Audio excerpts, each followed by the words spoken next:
BBM talk with പ്രശു എന്ന YouTube ചാനലിലേക്ക് സ്വാഗതം എല്ലാവർക്കും. നിങ്ങൾ പെട്ടെന്ന് ആലോചിക്കുന്നുണ്ടാവും ഇവനേതാ ഒരു പുതിയ അവതാരം എന്നുള്ളത്. യൂട്യൂബിൽ പുതിയതാണ്, അതേ നിങ്ങൾ ഇതുവരെ കണ്ടിട്ടില്ലാത്ത ആളാണ്, പുതിയ മെമ്പറാണ്. അതുകൊണ്ട് നിങ്ങളുടെ സപ്പോർട്ട് ഇസ് വെരി ഇമ്പോർട്ടൻറ്റ്. അപ്പോൾ BBM ടോക്ക് വിത്ത് പ്രശു എന്ന ചാനലിൻ്റെ ഉദ്ദേശം എന്താണെന്ന് ആദ്യമേ പറയാം. BBM എന്ന് കേൾക്കുമ്പോൾ തന്നെ നിങ്ങൾക്ക് എല്ലാവർക്കും അറിയാവുന്നതാണ് എന്താണ് BBM എന്നുള്ളത്. Yes, Bigg Boss Malayalam. Bigg Boss മലയാളത്തിൻ്റെ റിവ്യൂ പറയുന്നതിന് വേണ്ടിയിട്ട് തുടങ്ങിയേക്കുന്ന ഒരു ചാനലാണ് BBM ടോക്ക് വിത്ത് പ്രശു. എൻ്റെ പേര് പ്രശാന്ത് എന്നാണ്. അപ്പോൾ എല്ലാവർക്കും ഒരിക്കൽ കൂടി BBM ടോക്ക് വിത്ത് പ്രശു എന്ന യൂട്യൂബ് ചാനലിലേക്ക് സ്വാഗതം. Thank you. സോ നമ്മൾ ആദ്യം നിങ്ങൾ തംബ്നെയിലിൽ ഓൾറെഡി കണ്ടിട്ടുണ്ട്. എന്താണ് കണ്ടിട്ടുള്ളതെന്ന് ഞാൻ പറയാം. അതായത് എന്താണ് ബിഗ് ബോസ്, അതല്ലെങ്കിൽ ഇതൊരു റിയാലിറ്റി ഒറിജിനൽ ഷോ ആണോ എന്നുള്ളതാണ് നിങ്ങൾ തംബ്നെയിലിൽ കണ്ടിട്ടുള്ളത്. അതിനെല്ലാം ഉത്തരമായിട്ടാണ് ഞാനിവിടെ എത്തിയിരിക്കുന്നത്. അതിനു മുമ്പ് ആദ്യം ഞാൻ പറയാൻ പോകുന്നത് എന്താണ് ബിഗ് ബോസ് അല്ലേ. ഇപ്പോഴും ഒരുപാട് ആൾക്കാർ ബിഗ് ബോസ് കാണുന്നുണ്ടെന്ന് എനിക്കറിയാം. ഒരുപാട് ഫാമിലി മെമ്പേഴ്സ് കാണുന്നുണ്ട്. കേരളത്തിൽ മൊത്തം ട്രെൻഡിങ് ആയിട്ട് നിൽക്കുന്ന ഒരു ഷോ ആണ് ബിഗ് ബോസ് എന്ന് പറയുന്നത്. പക്ഷേ ഇപ്പോഴും പലർക്കും ഇടയിലും, എൻ്റെ സുഹൃത്തുക്കളുടെ ഇടയിൽ സീരിയസ്ലി ഉണ്ട്, ഇപ്പോഴും പലർക്കും ഇടയിലുള്ളൊരു പ്രശ്നമാണ് എന്താണ് ബിഗ് ബോസ്, ഇതൊരു ഒറിജിനൽ ഷോ ആണോ, ഇതിൽ എന്തൊക്കെയാണ് സംഭവം നടക്കുന്നത് എന്നൊക്കെ ഉള്ളത് ഇപ്പോഴും ചെറുതായിട്ട് ഡൗട്ടുള്ള ആൾക്കാർക്ക് വേണ്ടിയിട്ടുള്ളൊരു യൂട്യൂബ് വീഡിയോയും കൂടിയാണിത്. ഒരു ബിഗിനേഴ്സ്, ഞാനൊരു യൂട്യൂബ് ബിഗിനർ അല്ലേ, അതുകൊണ്ട് തന്നെ നമുക്കൊരു ബിഗിനിങ് എന്താണോ അതിനനുസരിച്ചുള്ള വീഡിയോയാണ് നിങ്ങൾക്കിപ്പോൾ തരാൻ പോകുന്നത്. ആദ്യമായിട്ട് പറയാം എന്താണ് ബിഗ് ബോസ് എന്നുള്ളത്. അതായത് ഏകദേശം 1999-2000 കാലഘട്ടങ്ങളിൽ നെതർലൻഡ്സിലാണ് ഈ ബിഗ് ബോസ് എന്ന് പറയുന്ന ഒരു ഷോ ആദ്യമായി സ്റ്റാർട്ട് ചെയ്യുന്നത്. അന്ന് അവിടെ ബിഗ് ബോസ് എന്നല്ല അതിൻ്റെ പേര്, ബിഗ് ബ്രദർ എന്നുള്ളതായിരുന്നു ഷോയുടെ പേര്. ഈ ബിഗ് ബ്രദർ വളരെ ഭയങ്കര പോപ്പുലർ ഹിറ്റായി. ഈ ഹിറ്റിന് ശേഷം ഒരുപാട് രാജ്യങ്ങളിലേക്ക് അല്ലെങ്കിൽ ഒരുപാട് ഫ്രാഞ്ചൈസികളിലേക്ക് ഈ ബിഗ് ബോസ് ഷോ എക്സ്പാൻഡഡ് ആയി. അതായത് ഏകദേശം 2000 കഴിഞ്ഞപ്പോൾ തന്നെ ഏകദേശം 70 ഫ്രാഞ്ചൈസികളോളം, അതായത് 70 റീജിയണൽ ലാംഗ്വേജസിലേക്ക് ഇത് ഷോ എക്സ്പാൻഡ് ചെയ്തിട്ടുണ്ട്. അപ്പോൾ തന്നെ നിങ്ങൾക്ക് ആലോചിക്കും എത്രത്തോളം സക്സസ്ഫുൾ ആയിരുന്നു ബിഗ് ബോസ് എന്ന് പറയുന്ന ഫോർമാറ്റ് അല്ലെങ്കിൽ ബിഗ് ബ്രദർ എന്നുള്ള ഫോർമാറ്റ്. അപ്പോൾ സ്വാഭാവികമായിട്ടും ഈ ബിഗ് ബ്രദറിൻ്റെ പുറകിൽ നിൽക്കുന്ന ഈ പ്രൊഡക്ഷൻ കമ്പനികൾക്ക് ഏറ്റവും വലിയ മാർജിനുള്ള അല്ലെങ്കിൽ ഏറ്റവും വലിയ മാർക്കറ്റുകൾ, ക്രൗഡഡ് ആയിട്ടുള്ള മാർക്കറ്റുകൾ ഡെഫിനറ്റ്ലി അവർ തേടിപ്പോകും. അങ്ങനെയാണ് ഇത്രയും വലിയ നമ്മുടെ വണ്ടർഫുൾ രാജ്യമായിട്ടുള്ള ഇന്ത്യയിലേക്ക് അവർ എത്തുന്നത്. എന്നാണ് ഇന്ത്യയിലേക്ക് അവർ എത്തിയത്, എങ്ങനെയാണ് എത്തിയത്, അല്ലെങ്കിൽ എന്താണ് ബിഗ് ബ്രദർ ഏത് രീതിയിൽ അവർക്ക് ഇന്ത്യയിലേക്ക് എത്തിക്കാൻ പറ്റും, അതിനെല്ലാം ഉത്തരവുമായി അവരെത്തിയത് ഏകദേശം 2006-ലാണ്. കൃത്യമായി പറയണം, ഏകദേശം അല്ല, 2006-ലാണ് ഇന്ത്യയിൽ ബിഗ് ബ്രദർ എന്ന ഷോ ബിഗ് ബോസ് എന്ന രീതിയിൽ ലോഞ്ച് ചെയ്യുന്നത്. ഓക്കെ, അത് ആസ് യൂഷ്വൽ നിങ്ങൾക്ക് എല്ലാവർക്കും അറിയുന്ന പോലെ ഹോളിവുഡിലാണ് ലോഞ്ച് ചെയ്തത്. അതിൽ ആദ്യം ലോഞ്ച് ചെയ്യുമ്പോൾ നിങ്ങളൊക്കെ കണ്ടിട്ടുള്ളത് ഒരു പക്ഷേ സൽമാൻ ഖാൻ ഹോസ്റ്റ് ചെയ്യുന്നതായിരിക്കും. അന്ന് സൽമാൻ ഖാൻ അല്ലായിരുന്നു ആദ്യത്തെ ഷോ ഹോസ്റ്റ് ചെയ്യുന്നത്.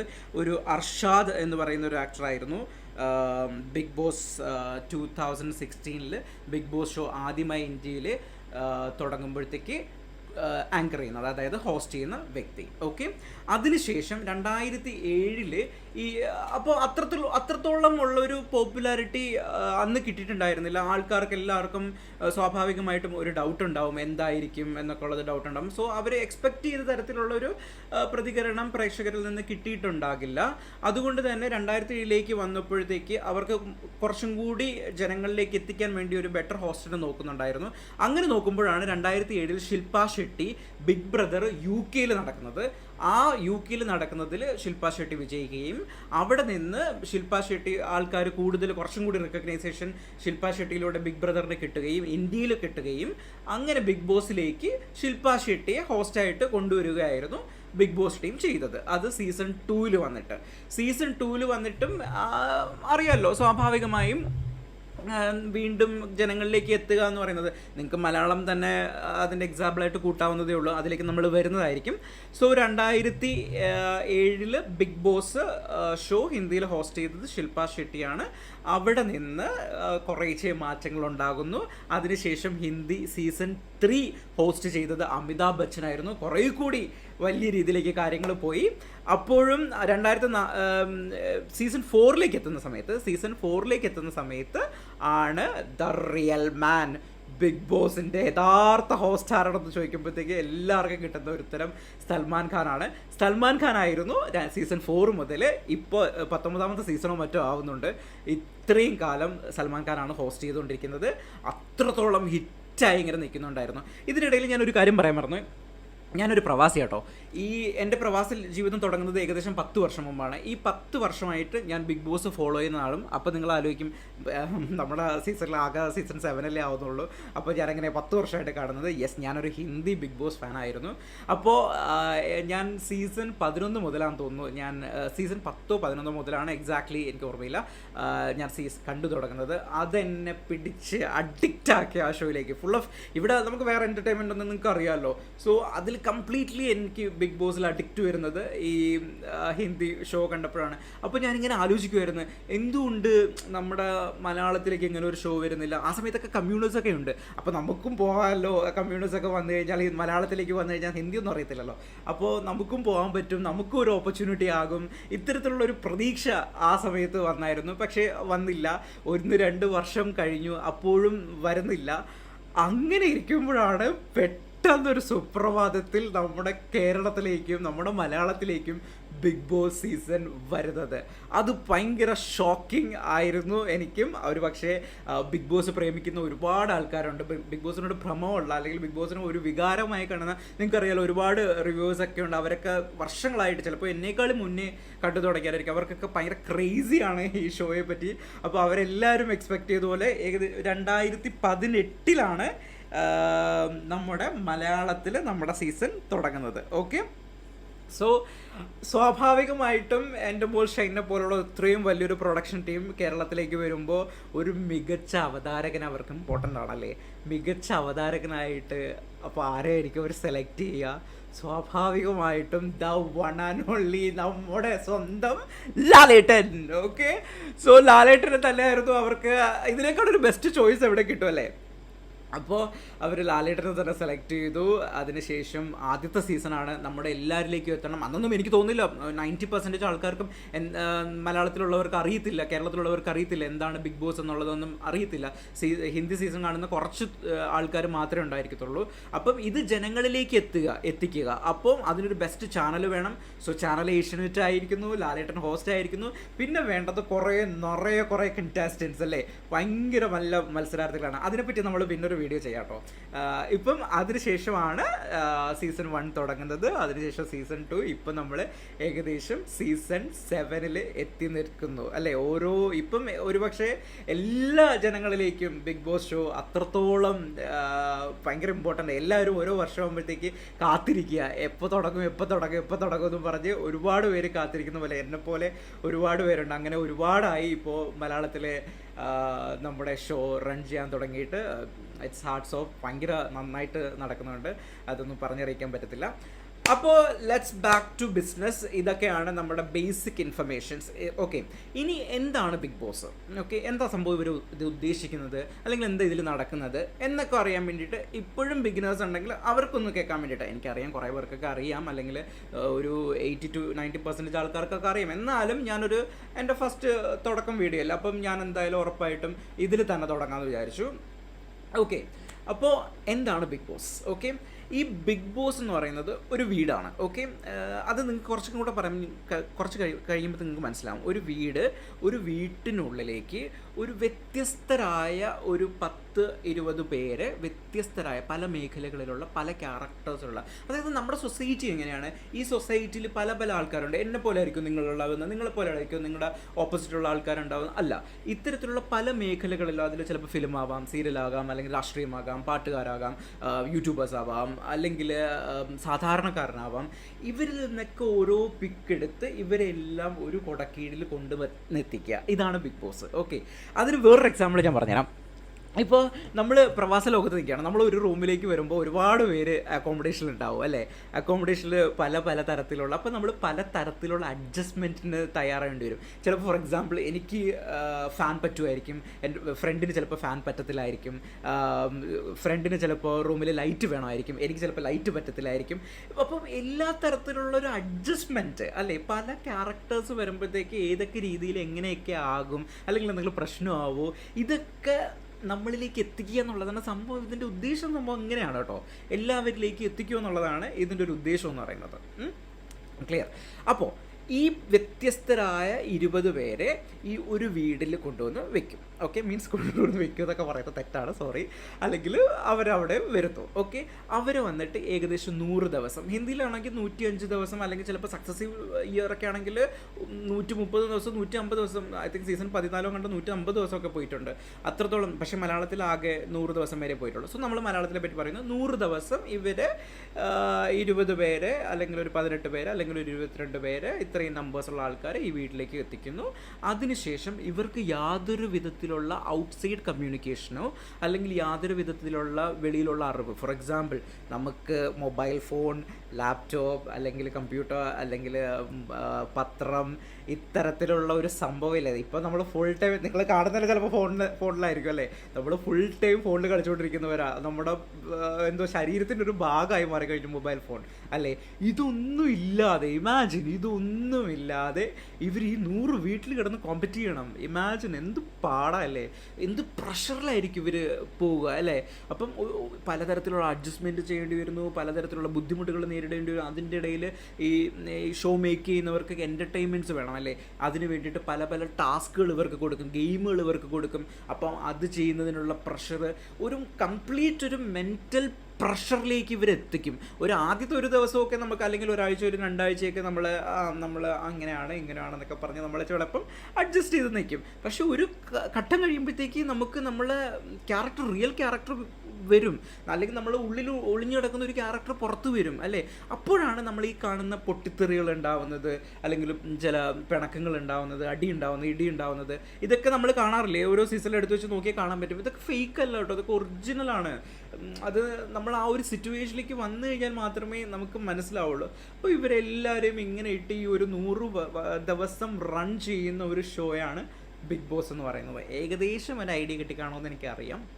അതിനിടയിൽ ഓരോ ആഴ്ച കഴിയുമ്പോഴത്തേക്ക് ഇവർക്ക് എലിമിനേഷൻസ് ഉണ്ടാവും. അത് ഡിസൈഡ് ചെയ്യുന്നത് നമ്മൾ തന്നെയാണ്. അതിൻ്റെ ഇത് ഡിസൈഡ് ചെയ്യാന്ന് പറയുന്നത്, ആര് നിർത്തണം, ആര് പുറത്ത് പോകണം എന്നുള്ളത്. അതിന് വേണ്ടിയിട്ട് ഇവരെന്താ ചെയ്യേണ്ടത്, പ്രേക്ഷക പിന്തുണ നേടിയെടുക്കണം.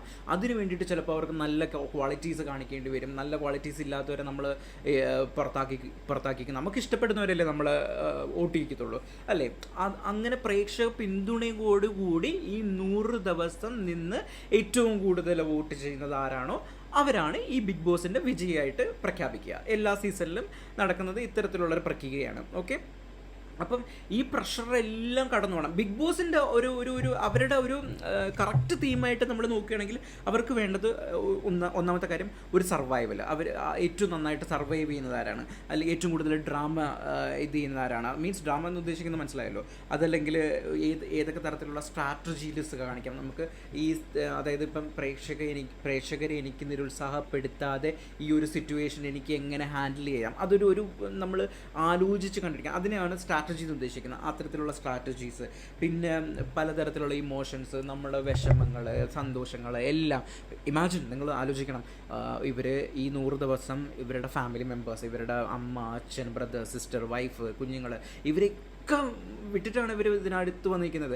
എനിക്കറിയാം ഓരോ പ്രവാസികളും ഇതുപോലെ ഗൾഫിൽ വന്ന് നിൽക്കുമ്പോൾ അല്ലെങ്കിൽ എബ്രോഡ് പോയി നിൽക്കുമ്പോഴത്തേക്ക് ഇതുപോലെയാണ് നിൽക്കുന്നത്. പക്ഷേ നമുക്ക് still we have an opportunity to contact them അല്ലേ, ത്രൂ കോൾസിൽ, അല്ലെങ്കിൽ നമുക്ക് മൊബൈൽ ഫോൺസിലൂടെ കോൾ ചെയ്ത് ഇത് ചെയ്യാം. പക്ഷേ ഇവർക്ക് ഇനി ഒന്നുമില്ല. അപ്പം അവരുടെ ചിന്താഗതി എത്രത്തോളം ഇതിൽ പോകുമെന്ന് നിങ്ങളൊന്ന് ആലോചിച്ച് നോക്കിയേ. അങ്ങനെ നിന്ന് കോമ്പറ്റീറ്റ് ചെയ്യണം, അതാണ് ഈ ഷോ കൊണ്ട് ഇവർ ഉദ്ദേശിക്കുന്നത്. അപ്പോൾ ഇത്രയും ഇമോഷൻസിനെ എല്ലാം കണക്ട് ചെയ്തെടുക്കുന്ന ഒരു ഷോയാണ് ബിഗ് ബോസ് എന്ന് പറയുന്നത്. ഇപ്പം നിങ്ങൾക്ക് ഏകദേശം എന്താണ് ബിഗ് ബോസ് എന്നുള്ളത് മനസ്സിലാക്കി കാണും. അപ്പോൾ പിന്നെ ലാലേട്ടൻ്റെ പണി എന്താണെന്ന് നിങ്ങൾക്ക് സ്വാഭാവികമായിട്ടും ചിന്തിക്കുമല്ലേ. ലാലേട്ടൻ ചുമ്മാ വന്നവരെ പിടിച്ച് കയറ്റി വിട്ടാൽ പോയാൽ മതിയോ എന്ന് നിങ്ങൾ ആലോചിക്കും. ഇല്ല, ലാലേട്ടൻ്റെ ഇതെന്ന് പറയുന്നത്, അതായത് ഇവർ ഈ പ്രഷറിനുള്ളിൽ നിൽക്കുകയാണ്. ഒരു കുക്കറിലിട്ടിട്ട് നല്ല ഹീറ്റ് കെട്ടിക്കൊടുത്തു കഴിഞ്ഞാൽ ഇവരിങ്ങനെ പൊട്ടത്തിറക്കാറായിട്ട് ഇങ്ങനെ തെറ്റിക്കാറായിട്ട് നിൽക്കുന്ന സമയമാകുമ്പോഴത്തേക്ക് നമ്മുടെ ലാലേട്ടൻ ശനിയാഴ്ചയും ഞായറാഴ്ചയും അങ്ങോട്ട് ചെല്ലും. ഓക്കെ, ഇവർ അവിടെ ചെന്നിട്ട് ഇവരോട് പറയും, നിങ്ങൾ ഇപ്പോൾ ചെയ്യുന്നത് തെറ്റാണ്, നമ്മളങ്ങനെ ഇങ്ങനെ ചെയ്യാൻ പാടില്ല, ഇതാണ് പ്രേക്ഷകർക്ക് ഇഷ്ടം, അല്ലെങ്കിൽ ഈ പോകുന്ന രീതി ശരിയല്ല, അത് തെറ്റാണ്, ഇത് ശരിയാണ് എന്ന് നെല്ലും പതിരും തിരിച്ചു പറഞ്ഞു കൊടുക്കുക എന്നുള്ള പരിപാടിയാണ് ലാലേട്ടൻ. അതായത് നമ്മുടെ ഫേസാണ് പുള്ളിക്കാരൻ. നമ്മൾ എന്താണോ ആഗ്രഹിക്കുന്നത് പറയുന്നത് അത് പുള്ളി പോയി പറയണം. അതിൽ ചിലപ്പം ഒന്ന് ശകാരിക്കേണ്ടി വരും, ചിലപ്പോൾ വഴക്ക് പറയേണ്ടി വരും, പലതരത്തിലുള്ള ഇമോഷൻസ് ചിലപ്പം ഹോസ്റ്റിനും കാണിക്കേണ്ടി വരും കണ്ടസ്റ്റൻസിന് എതിരായിട്ട്, അല്ലെങ്കിൽ അവർക്ക് അവരുടെ നല്ലതിന് വേണ്ടിയിട്ട്. അതിനനുസരിച്ച് അവർ വീണ്ടും അത് റെക്ടിഫൈ ചെയ്ത് മുന്നോട്ട് പോകണം. അപ്പോൾ അതായത് ഒരു വഴികാട്ടി. കാരണം ഈ പ്രഷറിൽ നിൽക്കുമ്പം അറിയാമല്ലോ എന്തൊക്കെയാണ് കാട്ടിക്കൂട്ടുന്നതെന്ന് ഇവർക്കൊരു ഈ ഐഡിയ ഉണ്ടാകത്തില്ല. അത്തരത്തിലുള്ള കാര്യങ്ങളിലായിരിക്കും ഇവർ പോകുന്നത്. നിങ്ങൾ ഷോ കണ്ടിട്ടുള്ള ആൾക്കാർക്കൊക്കെ അറിയാം എന്ത് പ്രഷറാണ് ഇതിനകത്ത് അവർ കിടന്ന് അനുഭവിക്കുന്നു എന്നുള്ളതും എന്ത് ബുദ്ധിമുട്ടാണ് അവർ ചെയ്യുന്നത് എന്നുള്ളതും നിങ്ങൾക്ക് ഈ ഷോ കണ്ടിട്ടുള്ളവർക്ക് നന്നായിട്ട് മനസ്സിലാവും. ഓക്കെ, അപ്പം അതാണ് നമ്മുടെ ലാലേട്ടൻ്റെ പരിപാടി എന്ന് പറയുന്നത്. ശനി ഞായർ ദിവസങ്ങളിൽ ചെന്നിട്ട് ഇവരെ നല്ല രീതിയിൽ നല്ല കുട്ടപ്പന്മാരാക്കി റെഡിയാക്കി എടുക്കുക. ഓക്കെ, സോ അടുത്തത്, അപ്പം എൻ്റെ തമ്പനയിൽ ഞാൻ ചോദിച്ച ആ 2 ചോദ്യങ്ങൾ, ബിഗ് ബോസ് റിയൽ ആണോ അല്ലെങ്കിൽ ബിഗ് ബോസ് എന്താണ്, അല്ലെങ്കിൽ ബിഗ് ബോസ് ഒറിജിനൽ ആണോ എന്നുള്ള ആ ഒരു ചോദ്യത്തിന് ഉത്തരം. ഇത് കേട്ടിട്ട് നിങ്ങൾക്ക് എന്തോ തോന്നുന്നു? ബിഗ് ബോസ് ഒറിജിനൽ ആണോ അല്ലയോ? യെസ്, റിയാലിറ്റി ഷോ തന്നെയാണ്. ഇതിനകത്ത് ഇവർ കൊണ്ടിട്ട് കഴിഞ്ഞാൽ പിന്നെ ആർക്കും ഒന്നും ചെയ്യാൻ പറ്റത്തില്ല. ഈ പ്രൊഡക്ഷൻ ടീമിന് എന്ത് ചെയ്യാൻ പറ്റും? ഇവർക്ക് അനുസരിച്ചിട്ടുള്ള കുറേ ടാസ്കുകൾ കൊടുക്കാൻ പറ്റും, അല്ലെങ്കിൽ ഇവരുടെ ഇമോഷൻ അനുസരിച്ചുള്ള സിറ്റുവേഷൻസ് ക്രിയേറ്റ് ചെയ്യാം. പക്ഷേ എൻഡ് ഓഫ് ദി ഡേ ഇവരാണ് എല്ലാം ചെയ്യേണ്ടത്. ഇതിനകത്ത് കയറിയിട്ട് ഒരാൾക്ക് കയറി പോയി പറയാൻ പറ്റത്തില്ല നിങ്ങൾ ഇന്നത് ചെയ്യൂ എന്നൊന്നും പറയാൻ പറ്റത്തില്ല. ഇവരുമായിട്ട് പിന്നെ ആകെ ഒരു ബന്ധം വരുന്നത് ലാലേട്ടന് മാത്രമാണ്. അല്ലാതെ പ്രൊഡക്ഷൻ ടീമായിട്ടോ ബിഗ് ബോസ് ടീമായിട്ടോ ഇവർക്ക് ഒരു തരത്തിലുള്ള കോൺടാക്ട്സോ അല്ലെങ്കിൽ വെളിയിലായിട്ടുള്ള ഒരു തരത്തിലുള്ള കമ്മ്യൂണിക്കേഷൻസോ ഇല്ല എന്നുള്ളത് ഒരു റിയാലിറ്റിയാണ്. അത് നിങ്ങൾ മനസ്സിലാക്കണം കേട്ടോ. അത് മനസ്സിലാക്കി മാത്രമേ ഈ ഡൗട്ട് നിങ്ങൾക്ക് മാറത്തുള്ളൂ, ദാറ്റ് ഇതൊരു പക്കാ റിയൽ ഷോ ആണെന്നുള്ളത്. ഒരു ഡൗട്ടും വേണ്ട ഗൈസ്. ഇത്രയും വർഷമായിട്ട് ഞാൻ കാണുന്നത് ഇതൊരു സ്ക്രിപ്റ്റഡ് പറയുന്ന ഒരു ഷോയേ അല്ല, ഇത് പക്കാ റിയൽ ആയിട്ടുള്ളൊരു ഷോയാണ് ബിഗ് ബോസ് എന്ന് പറയുന്നത്. ഓക്കെ, സോ എൻ്റെ തമ്പനയിലുള്ള ഉത്തരം 100% യെസ് എന്നുള്ളത് മാത്രമാണ് എൻ്റെ ഉത്തരം. അപ്പം നിങ്ങൾ ചോദിക്കും, ഈ കണ്ടസ്റ്റൻസിൽ ഉള്ളവർ തന്നെ വെളിയിൽ ഇറങ്ങിയിട്ട് വന്നിട്ട് ഞങ്ങൾ ചെയ്തത് അങ്ങനെയല്ല, ഞങ്ങൾ ചെയ്തത് ഇങ്ങനെയല്ല, ഞങ്ങൾ പുറത്ത് വന്നേക്കുമ്പോൾ ഇങ്ങനെയാണ് വന്നേക്കുന്നതെന്നൊക്കെ പലതും പറയുന്നത് നിങ്ങൾ യൂട്യൂബ് വഴിയിട്ടും നിങ്ങളുടെ അവരുടെ സോഷ്യൽ മീഡിയ വഴിയൊക്കെ ഒരുപാട് കേട്ടിട്ടുണ്ടെന്ന് എനിക്കറിയാം, ഞാനും കണ്ടിട്ടുണ്ട്. അതിനും എനിക്ക് കൃത്യമായ ഉത്തരവുണ്ട്. എന്താണെന്ന് ഞാൻ പറഞ്ഞുതരാം. അതായത് ഇത് ഈ 100 ദിവസവും ഇവരെ ക്യാമറ 10, 100, 150 ക്യാമറാസ് ഇവരെങ്ങനെ വീക്ഷിച്ചുകൊണ്ടിരിക്കുക. ഈ 150 ക്യാമറാസ് അല്ലെങ്കിൽ ഇത്രയും ക്യാമറാസ് ഇവരെ വീക്ഷിച്ചുകൊണ്ടിരിക്കുമ്പോഴത്തേക്ക് 24/7 ലൈവാണ്. അത് നിങ്ങൾക്ക് ജിയോ ഹോട്ട്സ്റ്റാറിലും കാണാൻ പറ്റും. 24/7, അതായത് ഇവർ ഉറങ്ങുന്നത് മുതൽ ഫുൾ ടൈം ഈ 100 ദിവസം ക്യാമറ ഓഫ് എന്ന് പറയുന്ന അല്ലെങ്കിൽ ലൈറ്റ് ഓഫ് എന്ന് പറയുന്ന ഒരു പരിപാടി ഇല്ല. ലാലേട്ടൻ ലൈറ്റ് ഓഫ് ഓർമ്മ ഇങ്ങനൊരു പരിപാടി ഇല്ല. ഓക്കെ, അപ്പോൾ ഇവർ ഫുൾ ടൈം ഇങ്ങനെ ഇവരെ വീക്ഷിച്ചുകൊണ്ടിരിക്കുകയാണ്. അപ്പം എന്താണ് പുറത്ത് വരുന്നത്? ഏഷ്യാനെറ്റിൽ ഇത് വരുന്നത് ആകെ ഒരു ദിവസം 1.5 മണിക്കൂറാണ്. ഇമാജിൻ 24 മണിക്കൂറുള്ള ഒരു ദിവസത്തെ അവർ ഷോർട്ടൻ ചെയ്ത് 1.5 മണിക്കൂറായിട്ട് ടി വിയിൽ കൊണ്ടുവരുന്നു. കറക്റ്റ്. ഈ 1.5 മണിക്കൂറായിട്ട് ടി വിയിൽ കൊണ്ടുവരുമ്പോൾ എന്താണോ പ്രേക്ഷകർക്ക് കൂടുതൽ ഇഷ്ടം തോന്നുന്നത്, അതല്ലെങ്കിൽ അവരുടെ പ്രോഗ്രാമിന് ഏതൊക്കെ തരത്തിലുള്ള റേറ്റിംഗ് കൂട്ടാൻ പറ്റുന്ന എലമെൻറ്റ് കണ്ടൻറ്റ് എന്താണോ അതായിരിക്കും ഇവരെടുത്ത് ടെലികാസ്റ്റിന് വേണ്ടി ഉപയോഗിക്കുന്നത്. മനസ്സിലായോ? അപ്പോൾ ചിലപ്പം ഞാൻ എന്തെങ്കിലും ചെയ്തുകൊണ്ടിരിക്കുന്ന കാര്യമായിരിക്കത്തില്ല അവർക്ക് ഇഷ്ടപ്പെടുന്നത്, വേറൊരാൾ ചെയ്യുന്നൊരു കാര്യമായിരിക്കും ഇഷ്ടപ്പെടുന്നത്, അല്ലെങ്കിൽ അവർക്ക് ആ ചെയ്യുന്ന കാര്യമായിരിക്കും കുറേ കൂടി റേറ്റിംഗ് കിട്ടാൻ വേണ്ടിയിട്ട് ഉപയോഗിക്കാൻ പറ്റാമെന്നൊന്ന്. സോ ആ എലമെൻ്റ് എടുത്ത് അവർ ഇടും. അപ്പം വെളിയിൽ വന്നിട്ട് അടുത്ത ആൾ കിടന്ന് പരാതി പറഞ്ഞാൽ അവരങ്ങനെ ബയസ്ഡായി അല്ലെങ്കിൽ അവരിങ്ങനെ ഇതായി എന്നൊന്നും പറഞ്ഞിട്ടൊന്നും ഒരു കാര്യമില്ല. പക്ഷേ ഇപ്പം ഫുൾ ടൈം നമുക്ക് ലൈവും കാണാം, ആരുടെ ഇത് വേണമെങ്കിലും നമുക്ക് കാണാൻ പറ്റും. പക്ഷേ നിങ്ങൾ മനസ്സിലാക്കേണ്ട ഒരൊറ്റ കാര്യമേ ഉള്ളൂ, ഏതാണോ കണ്ടൻറ്റ് ഏറ്റവും കൂടുതൽ ചിലവാക്കപ്പെടുന്നത് അത് മാത്രമേ നമുക്ക് ഈ 1.5 മണിക്കൂർ കൊണ്ട് കിട്ടുള്ളൂ. അതിൽ നമുക്ക് ഏഷ്യാനെറ്റിനെ കുറ്റം പറയാൻ പറ്റില്ല, എൻ്റെ മോൾ ഷൈവിനെ കുറ്റം പറയാൻ പറ്റില്ല, ആരും ലാലേട്ടനെ കുറ്റം പറയാൻ പറ്റില്ല, ആരെയും കുറ്റം പറയാൻ പറ്റില്ല. ഇവർ ഇത്രയും 1.5 മണിക്കൂർ എടുത്തിൽ ബെസ്റ്റ് എന്താണോ, ബെസ്റ്റ് എന്താണോ അതായിരിക്കും അവർ 1.5 മണിക്കൂറാക്കി നമുക്ക് എല്ലാ ദിവസവും രാത്രി ഷോ ആയിട്ട് കൊണ്ടുവരുന്നത്. ഇപ്പം മനസ്സിലായല്ലോ? സോ എല്ലാം മനസ്സിലായെന്ന് പ്രതീക്ഷിക്കുന്നു. അപ്പോൾ ഇതെൻ്റെ ഒരു ഇൻട്രൊഡക്ഷൻ വീഡിയോ കൂടിയാണ്. ഒരിക്കൽ കൂടി പറയുന്നു, എൻ്റെ പേര് പ്രശാന്ത് എന്നാണ്. നമ്മുടെ ചാനലിൻ്റെ പേര് എന്താണെന്ന് മറക്കണ്ട, BBM ടോക്ക് വിത്ത് പ്രശു. എൻ്റെ ചാനൽ ഇനി അങ്ങോട്ട് എല്ലാ ദിവസവും ഉണ്ടായിരിക്കും. അതായത് ഷോ തുടങ്ങുന്നത് മുതൽ എല്ലാ ദിവസവും എൻ്റെ റിവ്യൂ ഉണ്ടായിരിക്കും. അതായത് റിവ്യൂ ചെയ്യുന്നത് അന്ന് നടന്ന സംഭവങ്ങളെ പറ്റി എൻ്റെ അഭിപ്രായം എന്താണ്, അല്ലെങ്കിൽ അന്ന് ആ ഷോയിൽ നടന്നത് എന്താണ് എന്നുള്ളതായിരിക്കും നമ്മൾ പറയുന്നത്. അതിനുശേഷം ഉറപ്പായിട്ടും നിങ്ങളുടെ കമൻസും ഇമ്പോർട്ടൻ്റ് ആണ്. നിങ്ങളുടെ അഭിപ്രായവും ചാനലിൽ വന്ന് രേഖപ്പെടുത്താം. നിങ്ങളുടെ അഭിപ്രായത്തിനനുസരിച്ച് നമുക്ക് അതിനെപ്പറ്റി ഡിസ്കസ് ചെയ്യാനുള്ള ഓപ്പർച്യൂണിറ്റീസ് ഉണ്ടാവും. നമുക്ക് അറിയാമല്ലോ എന്തൊക്കെയാണ്, അങ്ങോട്ടും ഇങ്ങോട്ടും ഫാൻ ഫൈറ്റ്സ് ഉണ്ടാവും. ഇതെല്ലാം നമുക്ക് ചെയ്യാം. ഓക്കെ, ഡെയിലി എൻ്റെ വീഡിയോസ് ഞാൻ അപ്ലോഡ് ചെയ്യും.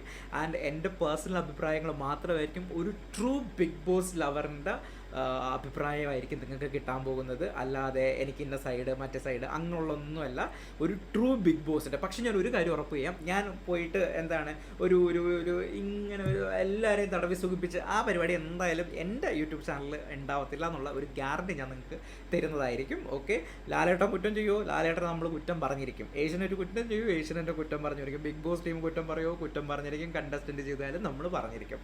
ഓക്കെ, അപ്പോൾ once again thank you for watching my video. എല്ലാവരും തണ്ടലറിയാമല്ലോ, ലൈക്ക് ചെയ്യുക, കമൻറ്റ് ചെയ്യുക, സബ്സ്ക്രൈബ് ചെയ്യുക, പറയേണ്ട ആവശ്യമില്ലല്ലോ. So BBM talk with Prashu. Thank U.